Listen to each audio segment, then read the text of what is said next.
Hello दोस्तों। तो आज हम बात करते हैं कि हम डीएचटी को कम कैसे करें, इसको रिड्यूस कैसे करें कि हमारा जो हेयर फॉल हो रहा है वो रुक जाए।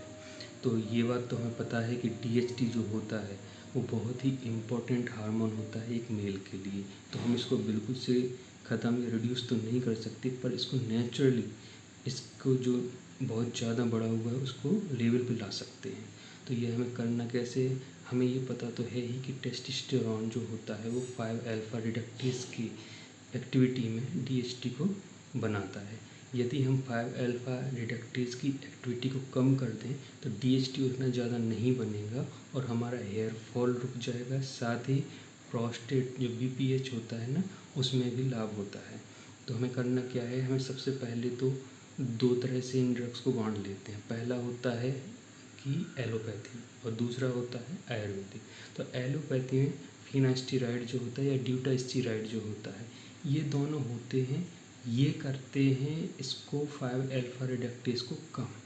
पर इनका एक प्रॉब्लम ये है कि ये जब तक हम इसको खाएंगे ना, ये तब तक वर्क करते हैं। अब बात करते हैं आयुर्वेदिक ड्रग्स की। जो आयुर्वेदिक ड्रग्स होते हैं उनमें सबसे पहले आता है हमारा पम्पकिन सीड ऑयल, जो कि कद्दू के बीज होते हैं ना, उनका जो ऑयल होता है वो डीएचटी को कम करने में मदद करता है। इसको हम स्काल्प में as a hair oil use कर सकते हैं और साथ में इसको खाने में भी ले सकते हैं, करीब करीब 1 चम्मच डेली। इसके बाद दूसरा आता है हमारा बिच्छू बूटी नाम से, जो कि बहुत ज़्यादा पहाड़ी क्षेत्रों में पाए जाने वाला पौधा है। इसका जो एक्सट्रैक्ट होता है ये भी डीएचटी को कम करता है, जो कि कैप्सूल फॉर्म में आता है। इसके अलावा अशो पॉलमेटो नाम से आता है, ये ताड़ की प्रजाति होती है, ये भी डीएचटी को कम करने में बहुत ही लाभप्रद है।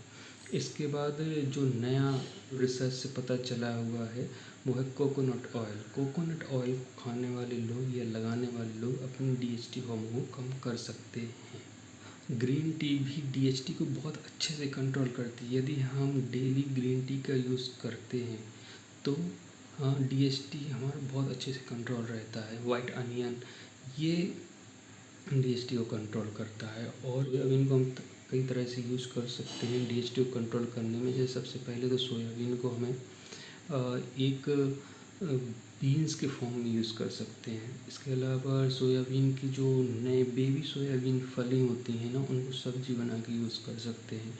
और सोयाबीन चंक्स जो आते हैं ना, उनको भी यूज़ कर सकते हैं, जिससे हमारा डीएचटी हार्मोन कंट्रोल रहता है।